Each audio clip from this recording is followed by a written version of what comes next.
and let's not talk about anything bad. Let's just have a nice time. Yeah. Let's just all be civil, talk to each other, be friendly, dance, take drugs. Yeah.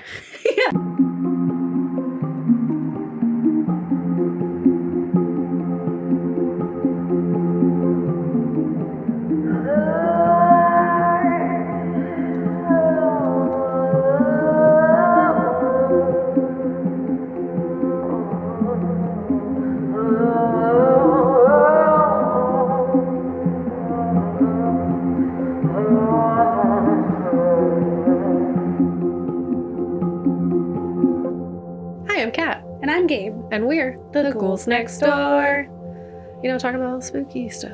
Yeah. And other, life. And I'm sure you're super surprised if you were a listener of us and you saw that the title of this episode was Midsommar, or Midsommar.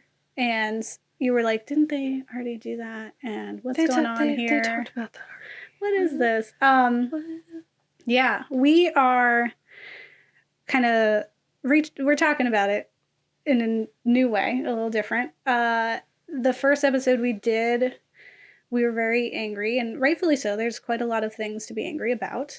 And there are things that we disliked, and the way that it was explained away by Ari Aster in the beginning was like, it was a breakup film. It made it worse.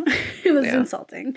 But it was just very volatile anger. And I think we don't love it. I don't love this film by any means, but I don't think I loathe it as much as I had. Mm-hmm.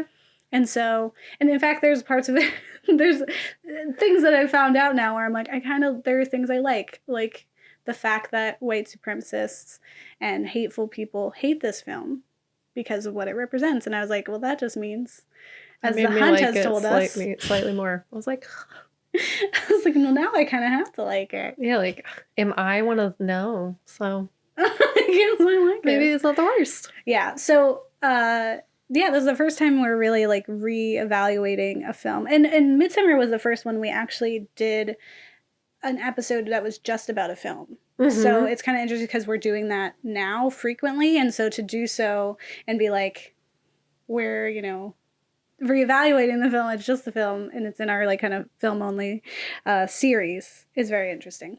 So if you are listening or watching, make sure to check us out on YouTube and iTunes and subscribe, like, comment so that we know you're there and so that people know we're there. Hi. Please share if you are enjoying what we're creating. It means a lot to us for you to share and to also communicate with us in that, so that we are assured that we're doing a good job. It's like, let's keep doing it, man. Yeah. Wow, somebody listened to it. Yeah, one person. I love it. Nice. That's enough. Let's go. Yeah. I will work my butt off for this one person. Like, but actually, like, I will. Yeah. Let's go. And we have been. And I think it helps to hear feedback of any kind. So if you do have any suggestions, if you're like, oh, have you guys done this film? You should. You can reach out to any of our social media sites, but also like email us at theghouls.nextdoor@gmail.com. Yeah. And honestly, even if it's to be like, y'all suck, here's a long list of reasons why. I welcome it. Tell us. Yeah, honestly, how can we know and change? How do we grow? Yeah.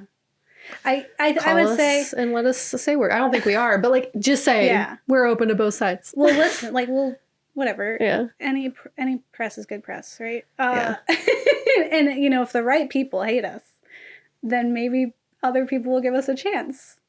So, which is like this film. We often got a lot of pushback from our just intense hatred of this film, especially in the horror community. Mm-hmm. And it was often like, as soon as we left the theater, we were upset because the first 10 minutes really threw us off, and we were so angry. And we had been doing our representation series, so we were also super sensitive. Yeah, we were very raw going into it about just specifically mental illness representation in horror, and just that has been, and disability representation too, and just how it has just been so awful and brutalized, and just not doing any kind of service to those communities that I belong to. And family members belong, and it's just seeing this and being like, another one. Another one, but not in a good way. Cool. Yeah. Yeah. Like, yeah. And like also race too. Like we were doing all the representation. And so like to see a film that was kind of just following the same tropes and using the same mechanics that horror has used to hurt and villainize like these marginalized communities like really hurt us. And so we use like our guests and had them talk about like specifically why we have a problem with these things, right? And so it I don't think it's like the worst episode, right? I think it just was very raw and reactionary. And, you know, we've heard, and that's like another reason why we're like, please tell us and communicate with us. So we've talked to other people who are horror enthusiasts who love it. We've seen, you know, articles on you know, the kind of like there are two ways. Like there's people who really, really hate the film or people who love the film. Yeah. And there's never really like a gray area. And so kind of like navigating that and seeing it, Ashley Blackwell for Graveyard Shift Sisters had shared this really great article, and it was about white supremacy in Midsommar. And so that really got me thinking. I was like, well, wait a second. If like, and I don't want to give any credit more than it's due, but what we do here on the Ghouls is we deconstruct and we look at film and we can interpret what we want to it like what we assume it could mean, right? Like, and not to say that like that might have been the intent of the director and maybe, you know, it wasn't, you know, the overt message, but there it appears to be there is some of that in there upon a closer examination. Right? And so I, you know, it's not saying like oops, because I still very much believe there are parts of this that are very problematic and toxic in the horror community. And it's honestly not a great horror film. Like it's just kind of stereotypical.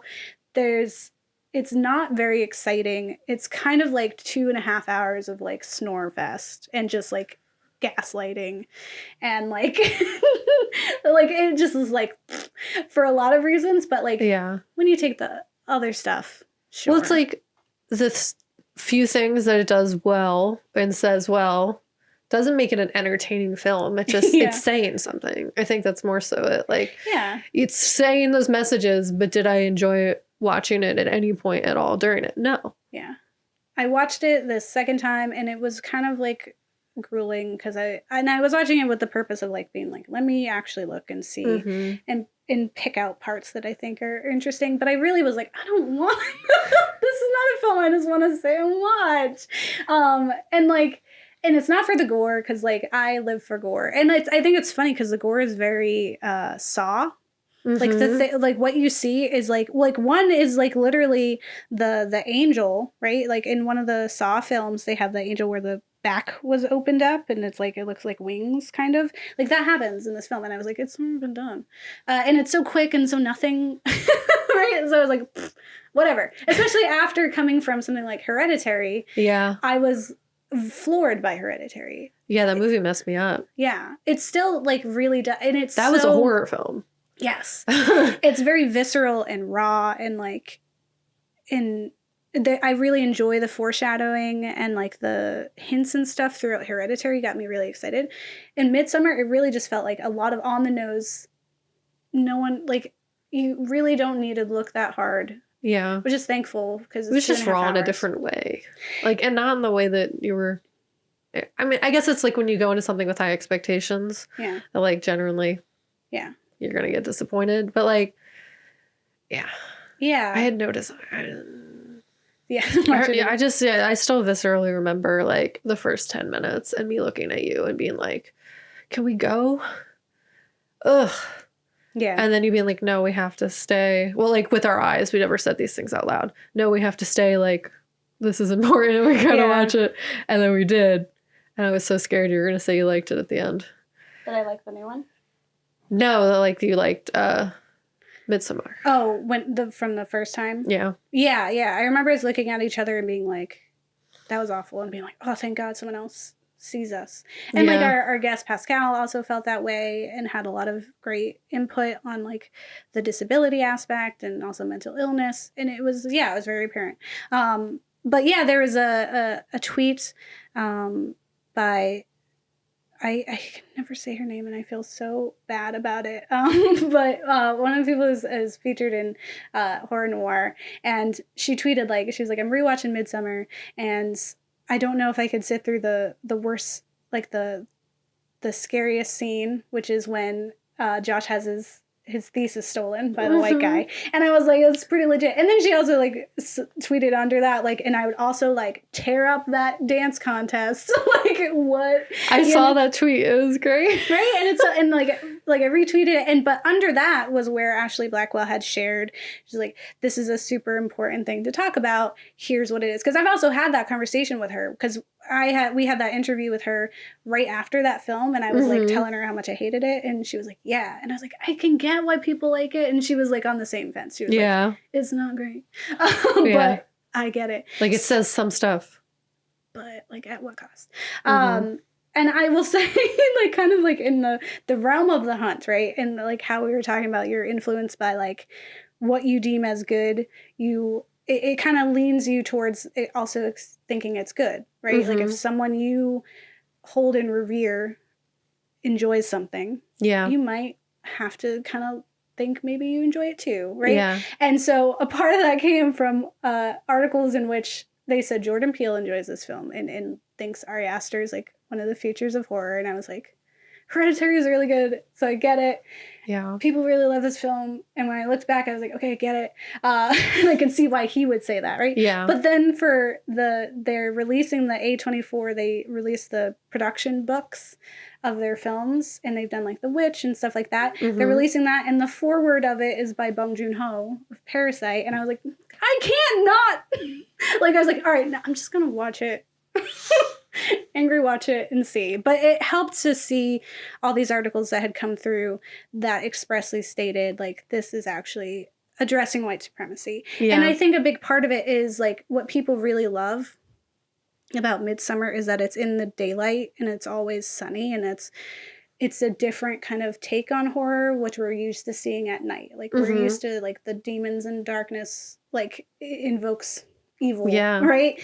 And it's not the first in the sunlight film that has been horror. We have Wicker Man and the other Wicker Man, right? We have those, and so I was also whatever. But when you kind of take a step back and you realize the point of that is because the villains in this film are these white Swedish cult members who are killing off people of colors at the beginning, and then people who are useless to them. They are committing awful acts of incest and believing in pure bloodlines. They're xenocide, is that what it's called?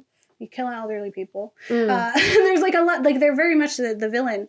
But the thing is they're doing all of these murders and things and conducting this toxic lifestyle in the daylight, because they are white and because they can, right? And it's that really is the horror, is they can just do that. And that's kind of it reminds me of Get Out, in which they're doing the auctioning in just the daylight, in the day, just being in silence. Sounds here it is, we're auctioning off this man's whole life body, and it's they can do that.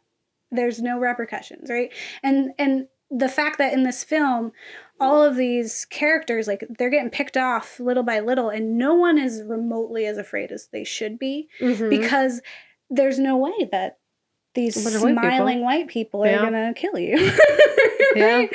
And I think that's and I think the choice to have our character, or the character we follow, be Danny is very interesting too, because I don't think she's a hero in any right, and I think she's kind of a victim, but I also think she's a part of the same system. There's a reason why she is the May Queen. There's a reason why she's kind of blindly going through it every time. But it's it's also, just cult mentalities, right? They prey on people who are sensitive and at a low point where they're alone, and they offer you family as this beacon of light. And if you don't have that, then you're more susceptible to believing that, and then and kind of what we talked about in Ready or Not, right? If your family is doing it, it seems fine, Yeah. If the people that are your like unit, your house, right? If they're like, it's okay to do X, Y, and Z, you're going to do X, Y, and Z. And that's what this whole community is. And because when I was watching it, and at the end, she's like crying. I'm sure everyone has seen this and knows what it says on. She's crying. She's a May Queen. She's full of flowers, and they're all breathing, which is super. That's the scariest part, honestly, is the breathing flowers. But she's like looking, she's crying. But she like let this happen. She chose the awful boy to be murdered, which is, again, it's kind of like the revenge fantasy that our final girls succumb to. It's like, that's not the way out, honey. You just break up with him. You don't wish death on your ex. Like, just don't. It's toxic. He sucks. Yeah. He's the worst. But maybe not. But maybe don't pick the people who've been murdering everybody. Yeah. Yeah. You know?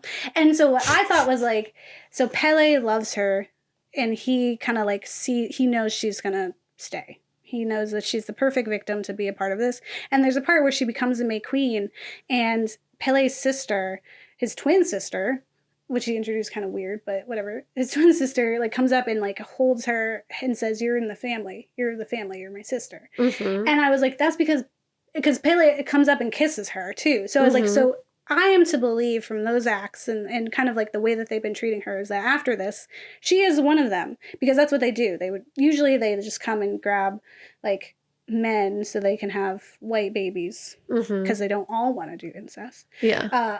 But like that's what the outsiders are there for. It's like Rumspringa.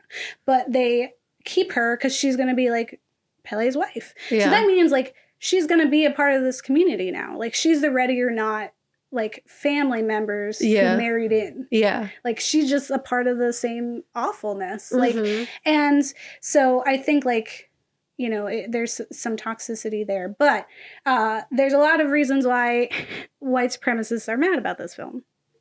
So one of the things is like his use of runes, Ari Aster's use of runes, is on purpose. Yeah. And the fact that they're Swedish.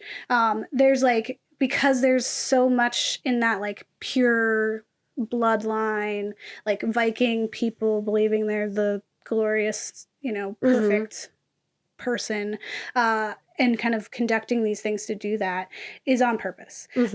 Using the, I'm totally blanking on what it was called, the Atitspa, which is where the old people died, which was also a trigger, again, so why we were kind of, you know, our glasses were foggy in watching it was because that was very triggering. It was like emotional.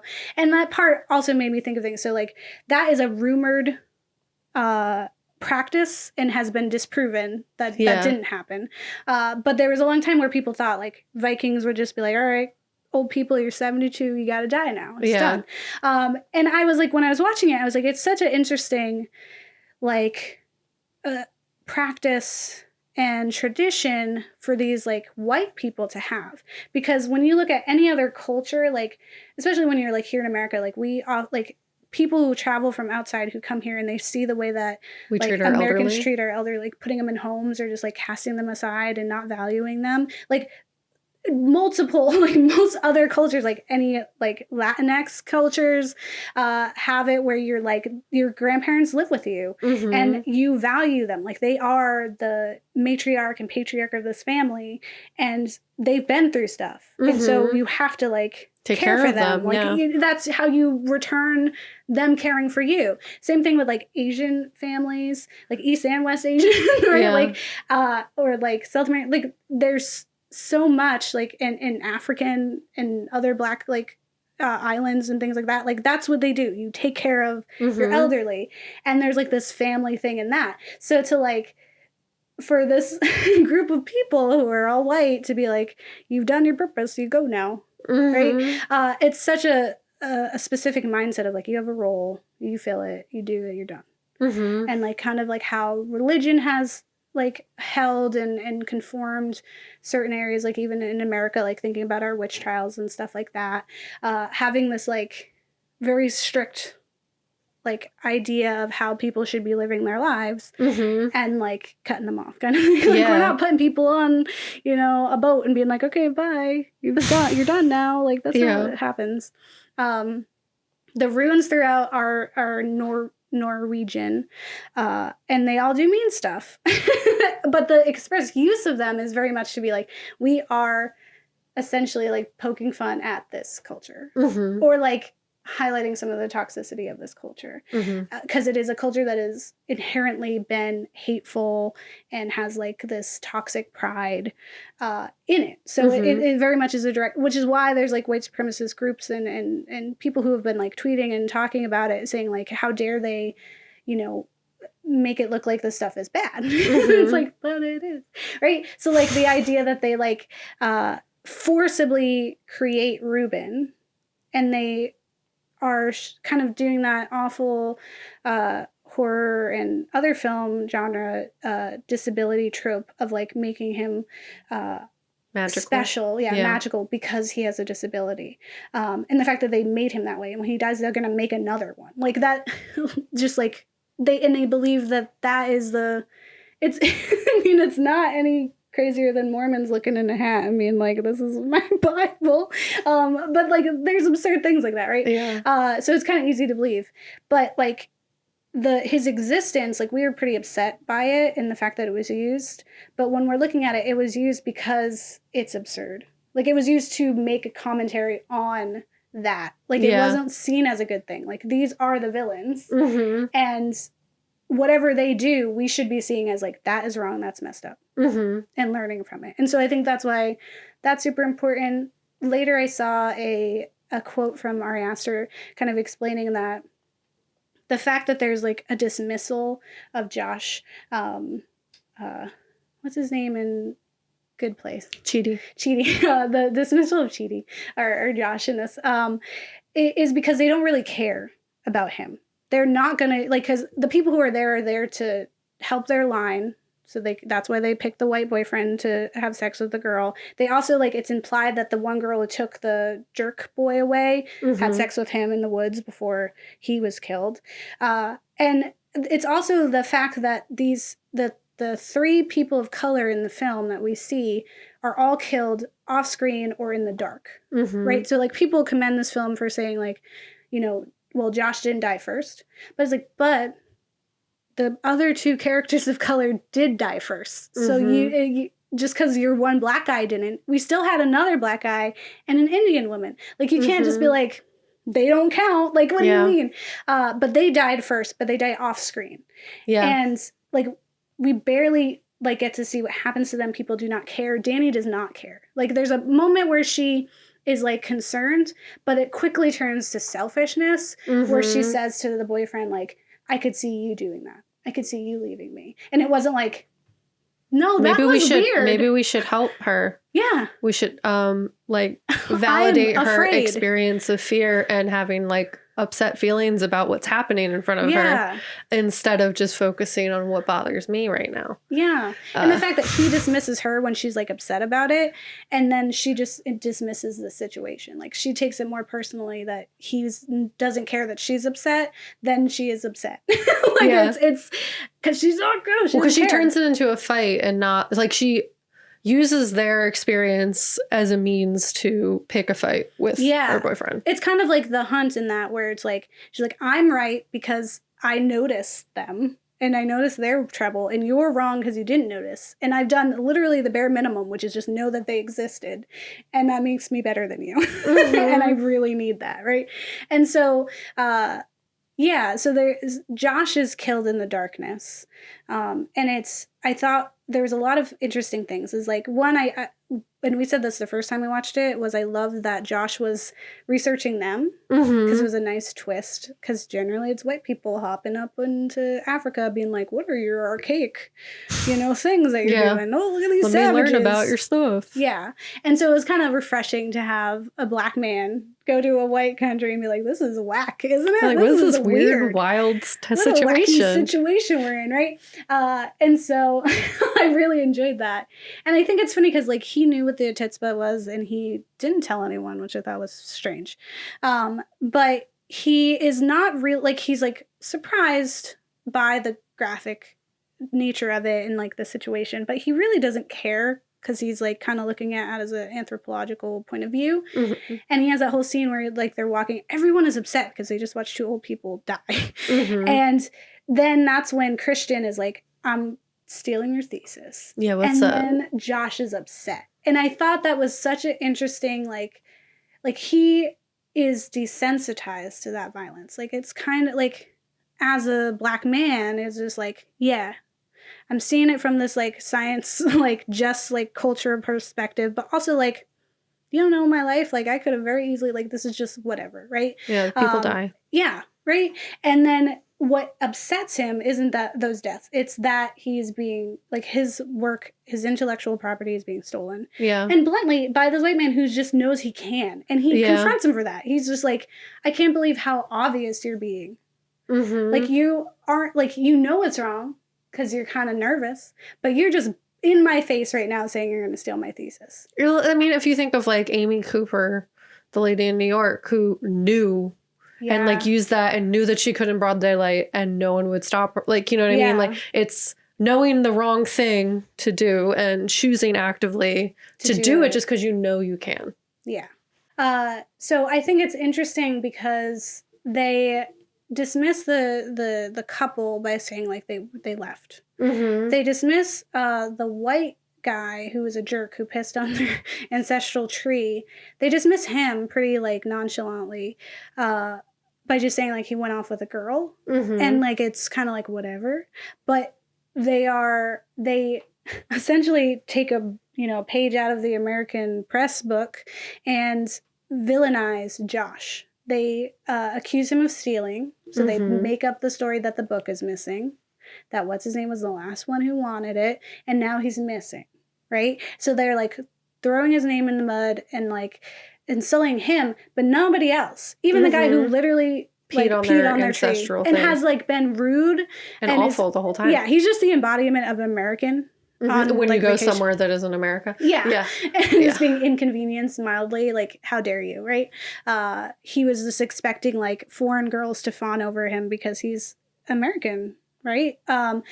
So, like, the fact that like, this is the character that they're like, this is a bad guy. You brought a bad guy here. But I think what's even more telling is the way that Christian handles it, and that he's like, we don't associate with him. We're not his friend. We're not giving him any credit on this report. I can't believe he did that. And it's like, this was his friend. Yeah, and they just gave him the means to further steal his stuff with no consequence. Yeah. It was just like, now I'm justified. Look at me be the hero. Yeah. And like, Danny stands there and does not say anything. She doesn't stick up for him either. Mm-hmm. And so, and it's like, that, again, it just makes me more mad that I'm like, she's awful too. She is not a hero, but no, everyone sucks in this film. Yeah. Like, there was no point where I was like, wow, I'm really rooting for her. Yeah. Wow, I really hope it gets better for, like, and I mean, that sucks too, but like, she actively, one, was super selfish and sad the whole time. She did not have really any sort of, we were talking about it outside of the Ghouls, and you were like, she's just her pain. Like, her entire thing is that she is just upset and sad. She has no other substance to her. Mm-hmm. She's literally just, woe is me. Everything bad, it only happens to me. Anyone else's experience doesn't matter. Yeah. Wow, ow, my life. Sadness times. And, she's extremely selfish and definitely just kind of like lets everything kind of goes with the flow, doesn't really question anything. As you said, is silent. Or kind of uses other people's experiences as reasons to mess up her. Like, just more reasons to be upset. She steals everyone else's emotions. Yeah. And I think, like, that's another part of it. So, again, we had the problem with mental illness. And one of the biggest problems was the portrayal of Terry, the sister, who's dubbed as having bipolar disorder. And that is, like, we've painted it. We paint bipolar on her, so now we excuse all the action. That's it, of course. Of course she murdered her family. That's what they do, right? And so it's demonizing people who have bipolar disorder, who are already, like, perceived as a danger or problematic. Like, anyone who does not know someone who has BPD, like, looking at this film being like, I'm not afraid of them. Yeah. Because that film told me that's enough. right? That's enough. Like 1 + 1 = 2 now, like, you know? And so, like, and kind of ignoring the fact that people who have bipolar disorder are more likely, or people with mental illness are more likely to be harmed than to be the one harming people. And if they're harming anyone, it's usually themselves. And so that's not an explanation for someone being that homicidal and that evil. Like, there's an extent to that scene in the beginning that is awful. And like, I get that it's a horror movie and it's supposed to make us upset and unsettled, but I really felt like it was graphic, unnecessary, and like it made victims of the wrong people. Because Danny wasn't really the victim in this. Like, Terry was. Like, Terry wasn't getting help. But we also are shown in the beginning and through like context that Danny has like anxiety and suffers from like panic attacks and has like a therapist. She talks to her friend who was like the only sound voice of reason, who was like, no, your boyfriend should care about you and you shouldn't feel like a burden and all that, like, and completely dismissed, right? And you know, that just kind of like comes with certain mental illness or disorders like that, where you do feel like, because it's not something that just goes away. It's something you're always working with. And so at some point you feel like if someone's not in that for the long haul, if they think it's something that you just fix tomorrow, like, you're going to feel like a burden because it's not going away. Like, it has to be someone who's like, I understand that this is what we are going to be doing, right? Like, for forever. Which is why I think, like, when he talks about, like, and addresses mental illness and, like, the family unit in Hereditary, I think there's a respect that comes with it a little bit. Like, it's still kind of like used as a tool and can be pretty gross. But I think there was parts of it that were like, you know, it might be okay. You know, with this, it was like, she was just her anxiety. She was just the victim that she was making herself to be, which also, like, if you don't know anyone with anxiety, you're going to, like, people had to think she's annoying. She just literally spends the whole movie walking by herself, almost having a panic attack. That's like 90% of this film. And then people are being killed gruesomely. Like, and she doesn't notice. And like, there's even a point where Pele is like, a few times where Pele explains to her, like, I lost my family, my parents, when I was young in a fire. And we're to assume it was from the whole thing, right? But it explains, like, you know, I had this support system. And she like really does not care. She dismisses that. It does not matter to her because she really just is her pain. And the reason I feel like she kind of like holds on to Christian is because he helps her still be her pain. He's another reason for her to be felt bad for and be the victim. And that's like not helpful for anyone who has anxiety. And so I think like we have two characters who had some type of mental illness who are, you know, used. And the same thing with Ruben, right? Like, what is the whole point of him, right? And it's to be like, this is problematic. But yeah, I think there's like a lot of levels to this. And I think the, you know, the white supremacy aspect of it is pretty interesting. And the main reason why I gave it another watch. And I think if you are to watch it, like looking at how the characters of color are treated, because even Pele dismisses Josh. And like, you knew he was coming here to do his thesis, and then you're like, oh, the elders aren't going to let it happen. And it's not until the white guy says, I want to do this, that the elders say, okay. Yeah, I mean, I kind of attributed it to how for forever people have been like telling Black people what their experience is, or like people of color, like, oh, it's not that bad. Oh, wow. Why are you still mad about that? It's been a minute. Like, get over it. We're in a post whatever society. Ridiculous. Whereas just like, just dismissing any sort of emotion that they're feeling and like gaslighting them. Just basically being like, you think it's bad. It's not. Like, he just went to the train. You don't know him. Obviously, he would leave without you. Like, what do you mean? Everyone chill. Everything's fine and convenient. Everyone relax. Have a nice time. Yeah. Everyone, let's not talk about anything bad. Let's just have a nice time. Yeah. Let's just all be civil, talk to each other, be friendly, dance, take drugs. Yeah. Lots of this. Like, don't talk about anything bad. Let's not have conversations that attribute to growth or whatever. Like, we're just going to always be the same. That's cool. We're just gonna vibe, man. We're literally all the same because we just keep having children with each other. Just doing this. Just vibing, man. Yeah. Like, don't kill the vibe. Yeah. Don't say bad stuff. Don't make negative emotions. If we're gonna do that, we're gonna all feel it. Yeah. You're gonna bring down the vibe, man. Listen, you're totally killing the vibe. Yeah. Another thing that I think is funny in my second way through is that I was like, every single white character in this that like feels owed or deserving of things, and like there are times when it's like remarked upon, and like there's like this expectation of one that like they're gonna be forgiven, they're gonna have the space to do things, and like that they're just owed things. So like one of the examples is like I can't remember his name, but the jerk who ends up like peeing on the tree or whatever. When that happens, he's just like, why are they mad? It's just a tree. I'm just peeing on it. Like he has an American thing of like, I didn't know, whatever. Like, don't, like, essentially like, don't hurt me because I didn't know. Like, and he's so used to like not being held accountable. But there's also like the way that Pele kind of like interacts with everyone else. Like he's just like, no, I just expect this thing to be. All the people in this town are like, no, this is what it happens. It has to happen this way. Anyone who's doing something else is wrong, right? But then there's also this like past conversation that happens with Connie, who's the Indian woman, and the guy who brought her, and I can't remember his name because it's something Scandinavian, but he brought her, and they like asked, like, because it's after the awkward conversation where they're like, how long have you guys been dating? And they're like, oh, and Christian goes to say like, I think a little over 3.5 years, and Danny says 4 years. Yeah, it's like, but she was also playing around, like she led him to that because she's like, oof, like, but she knew, like, girl, you can playing right now, like, don't just say it. What do you mean? Like, you're just trying to make him a jerk because he is one, but like you're just actively playing it.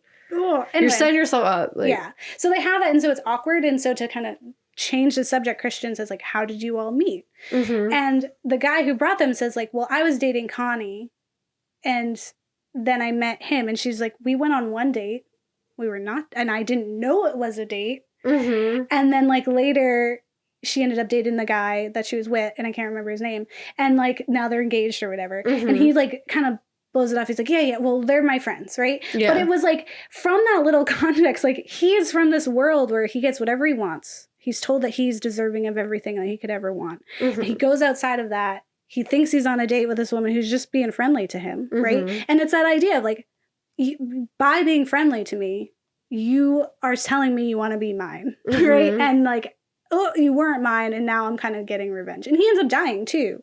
And I was just like, that little like, in exchange, I was just like, every single person in this film thinks they're owed something, and they're not. And I think that's so interesting, like in a level that I hadn't noticed before. Yeah. It's like entitlement and like privilege. Just like, I am IP gold. Yeah. Everyone give me the things. Yeah. Manifest destiny. This land is mine. Like, who are you to tell me no? Yeah. What is no? We don't say no in this house. You know? Yeah. Like the mom who doesn't like ever discipline her kid. Yeah. Who doesn't like set boundaries so that they don't grow up and just like wreck stuff. Or just like hurt people. Because they think consequences. I'm going to count to 3. Could we not do that? Can we use our words? You just pick that child up. He does not weigh very much. You pick him up, you walk away. It's enough, yeah. It's like, we're not here anymore. You've ended the experience. Goodbye. Yeah, you could scold them a little better. Yeah. Yeah. Like Caden or something like really white, you know? Like CHADN or something. They would belong in this Midsommar town. Yeah, I think like when you look at this film and you're like, it's similar to The Hunt of like them saying, white people suck, man. Don't we suck, right? Wow. I think it ends up being like a decent film. Like, it's not great, but I get it. And I can see why, you know, Jordan Peele having created Get Out and like exposing the villain in kind of in a way where like it's similar, like the way that these two groups of people are villains and the way that they're kind of seen is so similar because no one is afraid when they should be. Like, it took a long time. Like, it took Chris from Get Out such a long time to trust his gut because he's so used to kind of like always having his spidey senses on. So he was just like, I'm overreacting. They're just being weird white people, right? Yeah. And the same thing with like one, we're in a different place, and so there are these customs that we're getting used to, but no one is reacting with enough. Yeah. Oomph. And when there's like a group of people, right? Like, one, it's like you're one person against a group of people. But again, there's a group of people who have convinced each other and themselves that this is right, that there's someone else. Like, these are just tools and items for us to continue the world that we live in, to maintain this level and this status and this power, right? This supremacy. And white supremacy. Yeah. And so, like, but and the arrogance to be able to do that in broad daylight and know with confidence that they're ultimately going to get what they wanted, right? Like, they underestimated Chris severely, right? But they had him up. Like, he was really up on the ropes. Like, it was looking real bad. And had it not been his friend in that cop car, like, it would have been really bad, right? And the same thing with Midsommar. Like, the bad guys win. The bad guys win. Yeah. Right? The same thing with Hereditary. The bad guys win. Yeah, there's no victory. There's her accepting it and joining into, like, that's just like buying into the, honestly, like, borderline like capitalism, but also white supremacy. And it's like, you're just like, whatever's convenient. You're telling me I can just exist and have a nice time. We don't gotta talk about anything too serious. We don't gotta worry about anything else. Every once in a while, a bad thing happens. Yeah, yeah. But it's necessary. But so that we can have good things. It's necessary. That's exactly like, yeah. Not being mad at like the townspeople or this group of people for, drugging her boyfriend and then raping him, because that's honestly what happens. Yeah. Right. And not being mad at them, being mad at him enough to have him be burned alive in a bear. Like, that in itself is like, that's the problem. Like, we're not winning. No one wins. And she is a villain in being a victim that is a white woman who just like is existing and things happen to her and completely ignoring that other people have pain. Yeah. And that these are the bad guys. So I think, like, on a, new look at it, it's fine. So you won't hear me spout it as the worst horror film, like I've previously said. That's still Contracted to me. Contracted's still the worst horror film ever. But, or maybe not ever, but in the last 20 years. Yeah. But I do think it's pretty boring. And like, it's not Hereditary. I thought Hereditary was visceral. Oh, you were on the edge of your seat the whole time in Hereditary. So good. And I in this reevaluation and understanding like this came right after, like, he made it because like he had his premiere of Hereditary, then like got on a plane and then shot this, right? And it's pretty artistic. It is beautiful because it's an A24 film and that's what it needs, right? There's interesting editing things. There's this whole idea of like what is real, like the whole fact that like while she's like kind of fighting the Midsommar people, she has like the continuous seeing of like her becoming the grass, and then later she's like surrounded by flowers, like she has blossomed and she's bloomed into what they wanted her to be. So there's like all these little things that are interesting and inventive, like her going into the bathroom in the apartment, but she ends up closing the door in the bathroom in the airplane. Like, that was fun. The way that they turn the camera to show you like we're going into a tipsy-topsy world, right? Yeah. Which is a similar, like, that aerial view kind of reminded me of Get Out as well. Like when he's going through and you just hear the like hum, like the like sisters like singing that one song. I was just like, like kind of like it had the same feeling. Like I was like, we are going into strange white people land. Yeah, run. Bad stuff is gonna happen. You need to go. Get out. Like you should be like, oh no, right? Yeah. So that part, I was like, there are some things in there that are interesting. I just like, I probably will never watch it again because I've seen it now, and I've like really seen it now, and I. So I'm sorry I hated it so much, but I do think it's like valid to really not like, I really think that Ari Aster should apologize for his depiction of bipolar disorder. Yeah. Like, honestly, because it is really toxic and harmful to that community. And it's, again, it's just replicating what horror has done forever.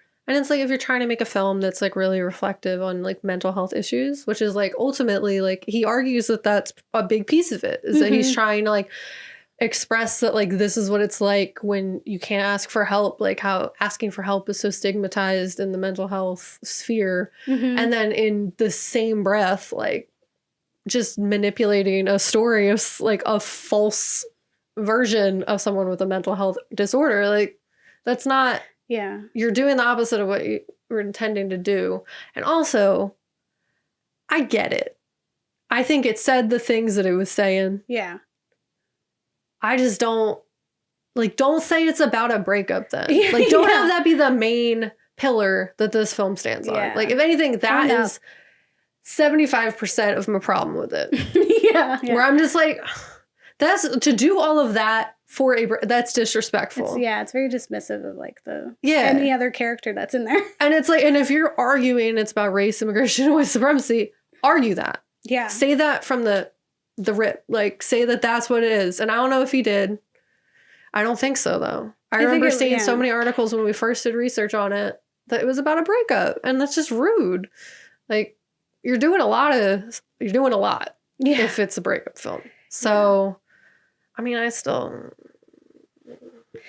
think it said what it said. It's good it said stuff.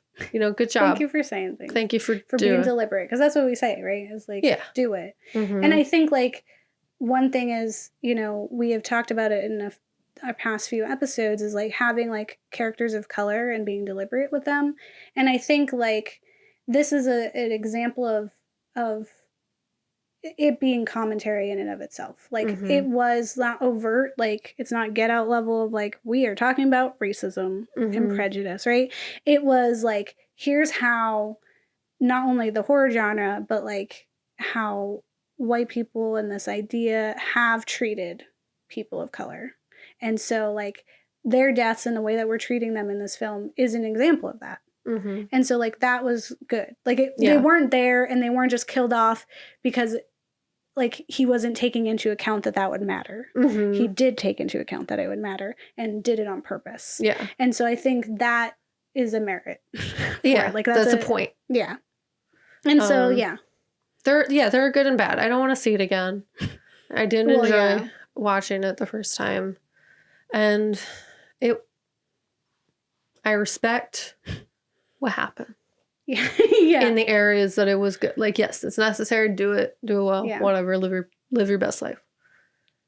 I don't want to watch it again. There's parts in that are upsetting, just as like a, you know, like a trigger warning. And that stuff was sensitive to you, so it makes sense to not want to watch that again, because it can be very awful, right? And that's like, I think, you know, what we talk about here in and I think like, you know, people who listen to us because they don't like horror movies but they want to know what's going on, I think like that's kind of what this film is like, for people to not watch it if they have that kind of sensitivity to it, and that's okay, right? But to like explore like, what is it telling you, without having to experience the trauma of it in that personal way. Like you can kind of know about the trauma instead of actually having to feel it firsthand, which is why we're here, right? Like to tell you those things. So so people can stop sending me Midsommar memes. This is a joke. It's fine. It's fine. I think it's fine. I love it, but it's fine. Yeah, I think it's better than I thought. I just think it's kind of I don't boring. viscerally hate it. It's just like, it's there. It did a thing. Cool. So, you know, I apologize. I asked her for parts of my hate. But again, I think you really should own up and say sorry about mental illness. Because you did it dirty. Like, that didn't help. That beginning part, like, could have been switched out for literally any catalyst. Because Danny was already Her parents could have just died from anything. Yeah. And that still would have had the same effect. Yeah. Like... Or her sister could have just died. Like, her sister could have just committed suicide, and her parents could have already been dead, like, from anything, right? And, like, that would have been fine. Oh, yeah, because it wouldn't have depicted them as a, like, homicidal person. Yeah, with the only explanation being that they had a mental illness. Yeah. I mean, it just would have made the whole rest... Like, maybe I wouldn't have been as, like... on the edge of my seat ready to fight. Yeah. We almost if left. that wasn't the first 5 minutes. Yeah. Yeah, we could have gotten her pain and all of that, and the fact that she's been gaslit from her boyfriend. We could have gotten that without depicting them as a homicidal person. Mm-hmm. Yeah. But I mean, it happened. You win some, you lose some. You win some, you lose some. Well, please apologize, but you know, yeah. But I get the rest of it. I get it. I get it. I get it. I don't ever have to see it again. It's great.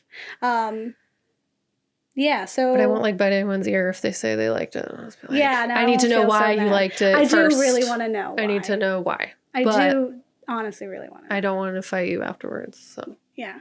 I would say, yeah, if there are things about this film that you enjoyed and you're like, you're still wrong, go ahead and email us. Yeah, I want to know. Comments below on our YouTube, or, like, leave us a comment on any of the podcasting apps or social media. Because, I think we value your input, even if we're like, no, we don't agree with that.